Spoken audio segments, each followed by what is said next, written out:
வணக்கம் நண்பர்களே, ஆத்மதீபம் தமிழ் சேனலுக்கு உங்களை அன்புடன் வரவேற்கிறேன். இன்றைக்கி நம்ம சோமனூர் பக்கத்தில் இருக்கிற வாழைத்தோட்டத்து ஐயன் திருக்கோவிலை வீடியோவை பார்க்க போகிறோம். இந்த கோவில் அமைந்துள்ள இடம் திருப்பூர் மாவட்டம் சோமனூர் வட்டம் சாமலாபுரம் கிராமத்தில் அமைந்துள்ளது. காலையில் 5:30 மணியிலிருந்து மதியம் 3 மணி வரைக்கும் கோயில் திறந்திருக்கும். பிறகு நடை சாற்றப்பட்டு 4 மணி முதல் 8லேருந்து 8:30 வரைக்கும் கோயில் திறந்திருக்குங்க. இந்த கோயிலுக்கு செல்லக்கூடிய கூகுள் மேப் வந்து டிஸ்கிரிப்ஷனில் நான் கொடுக்குறேன்.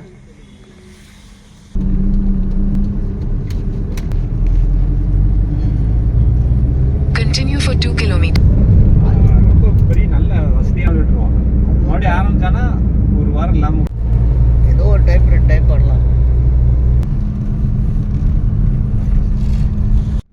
கோவிலின் சிறப்பு: இங்கு கிடைக்கும் புற்று மண்ணில் மிக சிறிதளவை உங்கள் வயல் அல்லது தோட்டத்து மண்ணில் கலந்துவிட்டால் பாம்பு தொல்லை, விஷ ஜந்துக்களின் தொல்லை இருக்காது.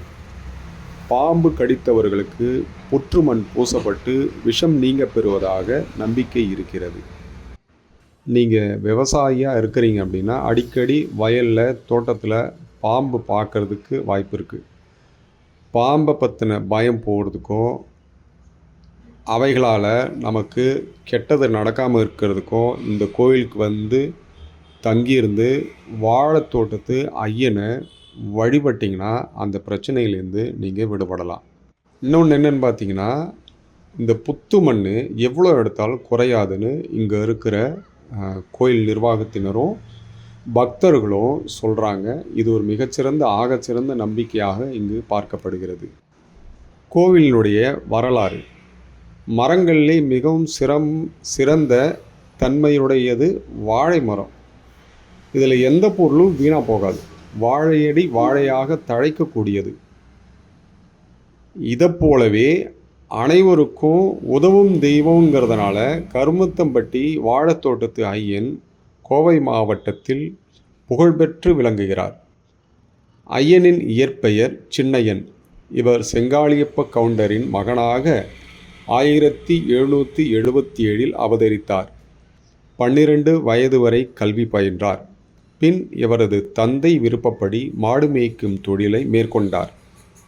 மாடு மேய்க்கும் போது கற்களை சேர்த்து தெய்வ உருவமாக்கி வழிபடுவார். ஒரு நாள் ஒரு பெரியவர் இவரது வேண்டுகோளை ஏற்று சர்வவிஷ சம்ஹார மந்திரத்தையும் பஞ்சாட்சர மந்திரத்தையும் உபதேசித்து அருளினார்.